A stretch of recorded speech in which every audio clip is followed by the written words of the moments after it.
Trump என்ன joke பண்ற அப்படியா?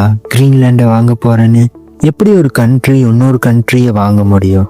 ஏன்னா ஆல்ரெடி இன்னைக்கு இருக்க அமெரிக்கால பாதி, எக்ஸாக்டா சொல்லணும்னா 54% ஆஃப் கரண்ட் அமெரிக்கா காசு கொடுத்து வாங்கினது தான். இத்தனை லேண்டை பர்ச்சேஸ் பண்ணதுல மேஜரா இருந்தது சிம்பிளான ட்ரேட் டீல்ஸ் தான். காசு கொடுத்து லேண்டை வாங்குறது, பீஸ் டீல். இங்க ஒரு கண்ட்ரி கூட வாருக்கு போய் அந்த வார்ல ஜெயிச்சு அந்த கண்ட்ரிகளோட சில பகுதியை எடுத்துக்குவாங்க. பட் இதை காம்பன்சேட் பண்றதுக்கு பே பண்ணுவாங்க. 1803 லூசியானாவை 15 மில்லியனுக்கு வாங்கினாங்க. 1819 ஈஸ்டர்ன் வெஸ்ட் புளோரிடாவை 5 மில்லியனுக்கு வாங்கினாங்க. Mexican section.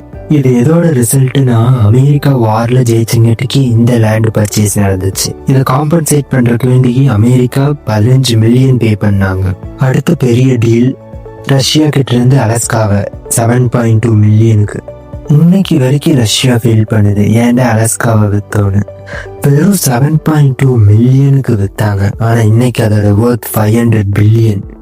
இன்னைக்கு யூஎஸ் 700 பில்லியனுக்கு கிரீன்லாண்டை வாங்கிக்கிறேன்னு சொல்லியிருக்காங்க. உண்மையிலேயே கிரீன்லாண்டோட ஒர்த் எவ்வளவா இருக்குன்னு கெஸ் பண்ணி கமெண்ட் பண்ணுங்க. இந்த வீடியோ உங்களுக்கு பிடிச்சிருந்தா சப்ஸ்கிரைப் பண்ணுங்க.